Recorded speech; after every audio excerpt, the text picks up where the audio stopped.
Attorney General Senior Counsel Nandall has again revisited an issue which landed him in hot water when he was accused of criticizing the judiciary.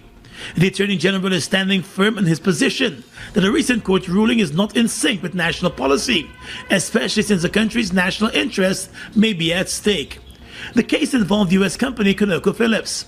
In 2019, the company obtained an arbitral award valuing a large sum of money against the Venezuelan government. The decision followed a move by the Venezuelan government to nationalize assets belonging to the U.S. company. That company sought and acquired through the High Court a ruling to register its arbitral award, which claims monies owed to Venezuela and its state oil company. In essence, the company is seeking monies from Guyana owed to Venezuela. But the Attorney General, in his weekly Issues in the News program, said the government will not sit idly by and allow such an act to take place. He said it is in Guyana's best interest to stop the enforcement of an arbitral award in favor of the U.S. company.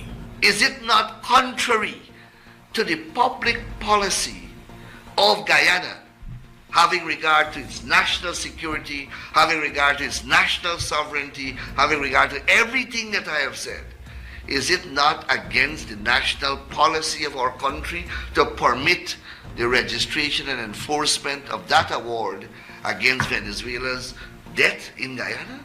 Mr. Nandall said it is the function of the executive and not the judiciary to determine the country's national policy. He noted that matters of national security and public security would be matters to be determined by the executive, adding that once the executive determines that something is against the national policy and it is before the court, the executive needs to report that to the court, and the court ought to accept that and decline jurisdiction. You can't have a judiciary moving in one direction and a legislature going in another direction.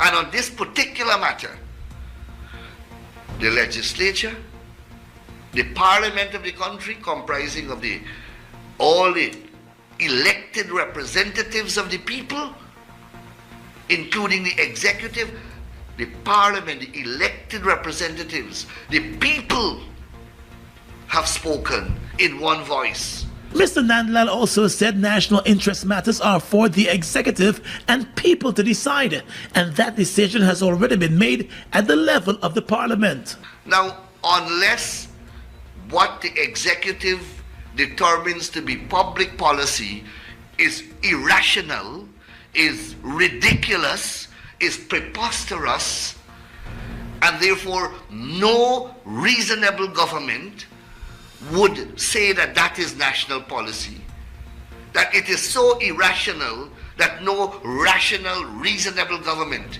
will say that that is national policy, then the judiciary cannot question the executive on the matter. The Attorney General said given the ongoing border controversy with Venezuela and commitment by both sides to desist from escalating the matter until the International Court of Justice delivers its ruling, Guyana cannot fold its hand and let a foreign company use the local courts to do as it pleases.